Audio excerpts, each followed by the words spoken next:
semuanya, terima kasih telah klik video ini. Dan sebelum ke video pembahasan, pastikan dulu kalian udah klik tombol like, comment, and subscribe.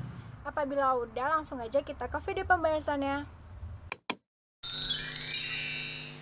Nah, pada video kali ini kita akan membahas tentang queue atau antrian pada struktur data. Yang pertama, kita masuk ke pengertian dari antrian adalah suatu bentuk khusus dari linear list dengan operasi penyisipan atau insertion hanya diperbolehkan pada salah satu sisi yang disebut dengan sisi belakang atau rear.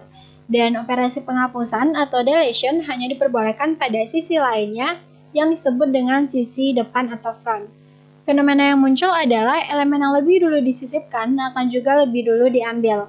Queue berdisiplin FIFO yaitu singkatan dari first in first out. Queue merupakan kasus khusus ordered list. Dengan karakteristik terbatas itu, maka kita dapat melakukan optimasi representasi ADT queue untuk memperoleh kerja paling optimal.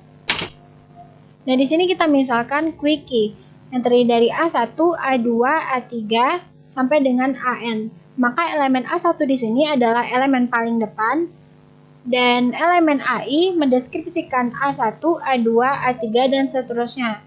Elemen AI kurang dari 1, di mana 1 kecil dari I dan kecil dari N. Yang ketiga, elemen AN adalah elemen paling belakang. Nah, kita masuk ke perumpamaan yang kedua. Di sini kita menggunakan abjad A, B, C, D, dan E, di mana A menunjukkan ke awal antrian key, dan E menunjukkan ke akhir antrian key. Nah, karena di sini kita menggunakan first in first out, maka penghapusan atau pengambilan elemen akan terjadi dengan urutan A, B, C, D, dan E terakhir. Nah, di sini kita masuk ke karakteristik queue yang terdiri dari yang pertama elemen antrian, yaitu item-item data yang terdapat di elemen antrian. Yang kedua head, yaitu elemen antrian yang terdepan. Yang ketiga tile, elemen terakhir dari antrian. Yang keempat jumlah elemen pada antrian. Dan yang kelima status atau kondisi pada antrian. Dan di sini kita bisa lihat di perumpamaan yang abjad tadi. Di sini A adalah elemen yang paling terdepan, di sini E elemen yang paling terakhir, dan di sini jumlah elemennya. Dan A, B, C, D, E ini adalah datanya. Nah, pada kondisi antrian, kita juga perlu memperhatikan dalam keadaan penuh. Bila elemen antrian mencapai kapasitas maksimum antrian, pada kondisi ini tidak dimungkinkan dilakukan penambahan antrian, karena apabila ditambahkan akan menyebabkan kondisi kesalahan overflow. Nah, juga perlu diperhatikan dalam keadaan kosong. Bila tidak ada elemen di antrian, pada kondisi ini tidak dimungkinkan pengambilan elemen dari antrian. Apabila tetap dilakukan juga, maka akan menyebabkan kondisi kesalahan underflow. Kita masuk ke penggunaan queue. Seperti yang kita ketahui, meski queue sangat sederhana, namun queue merupakan kakas dasar penyelesaian masalah-masalah besar. Penggunaan queue yang utama adalah untuk simulasi fenomena antrian di dunia nyata, serta fenomena antrian di pengolahan data. Nah, kita lihat simulasi antrian di dunia nyata dapat kita temukan pada pembelian tiket dan antrian mobil di depan gerbang jalan tol. Kita akan bahas pada pembelian tiket. Saat mengantri di loket untuk membeli tiket, istilah yang cukup sering dipakai seseorang masuk dalam sebuah antrian adalah enqueue.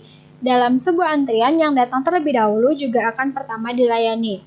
Istilah yang sering dipakai bila seseorang keluar dari antrian adalah dequeue.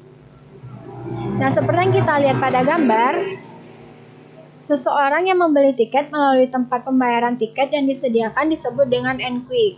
Yang kedua, dequeue. Setelah membeli tiket, langsung menuju ke tempat penungguan kereta. Dengan sebelumnya, petugas memeriksa cek tiket tersebut. Yang ketiga, clear. Pembeli tiket tersebut telah terhapus dari antrian karena sudah melewati pembayaran administrasi tersebut. Yang keempat, is empty. Petugas tiket kereta melihat tidak ada lagi yang ingin membeli tiket kereta. Yang kelima, is full. Petugas tiket kereta melihat masih ada pembeli tiket kereta. Yang kedua, antrian mobil di depan gerbang jalan tol. Kita misalkan ketika sebuah mobil datang dari belakang akan menuju ke depan dari antrian. Setelah mobil mendapatkan karcis tol, antrian yang berada di depan akan maju. Pada saat menempatkan data pada ujung tile dari queue disebut dengan enqueue. Pada saat memindahkan data dari kepala, sebuah queue disebut dengan dequeue. Nah, di sini penggunaan Q pada sistem komputer. Kita ambil contoh pada aplikasi Download Manager IDM, dan yang kedua pada printer sharing. Nah, kita bahas yang pertama pada aplikasi Download Manager IDM. Q juga dipakai sebagai salah satu fitur dari Internet Download Manager atau yang biasa disebut dengan IDM. Fitur ini sangat membantu bagi para pecinta download. Fitur ini akan membantu pengguna untuk mendownload file yang Anda pilih satu persatu. Jadi sebanyak apapun Anda mendownload, tetapi akan tetap dibuat antrian atau istilahnya queuing. Sistem yang diterapkan dalam fitur ini adalah pada saat mendownload file, maka IDM akan mendownload satu persatu hingga download file selesai, maka baru akan secara otomatis mendownload file berikutnya. Yang kedua, pada printer sharing.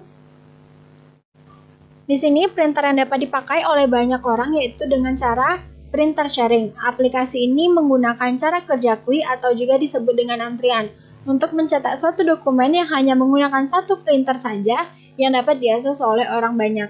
Pengguna Q diperlukan untuk mengatur sistem jaringan agar tidak terjadinya error. Dengan cara siapa yang terlebih dahulu mencetak suatu dokumen, dia akan dilayani terlebih dahulu juga untuk mencetak dokumen. Dan jika ada seseorang yang ingin mencetak dokumen, dia akan dimasukkan ke dalam antrian dan menunggu untuk dapat mencetak sebuah dokumen. Nah, sebagai contoh program dalam C++-nya, saya akan membuat contoh programnya sebagai berikut. Nah, di sini menggunakan library stdio, iostream, dan Zenio. Dengan main integer Q5, integer depan -1, integer belakang -1, integer pilihan, data, dan I. Dengan cout menu, cout 1NQ untuk input data, 2DQ untuk menghapus data, 3 view untuk menampilkan data, dan yang keempat exit. Cout pilihan dengan variabel pilihan. Dan pada kondisi 1, jika belakang kecil dari 4, maka cout data masuk sama dengan variabel data, maka Q belakang tambah 1 sama dengan data, belakang plus. Jika belakang sama dengan 0, maka depan sama dengan 0. Apabila cout Q penuh, maka program akan berhenti. Pada kondisi kedua,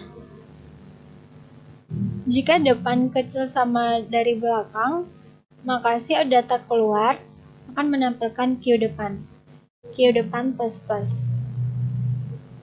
Apabila cout Q kosong, maka program akan berhenti. Pada kondisi ketiga, for I sama dengan depan, I kecil sama dengan belakang, I plus. Cout menampilkan hasil I. Kemudian program akan berhenti. While pilihan sama dengan 4. Nah, di sini jangan lupa untuk mendeklarasikan penutup program. Dan kemudian program akan berhenti. Nah, dari program ini akan menampilkan hasil seperti ini. Nah, segitu dulu penjelasan tentang materi Q atau antrian pada struktur data, dan see you next video.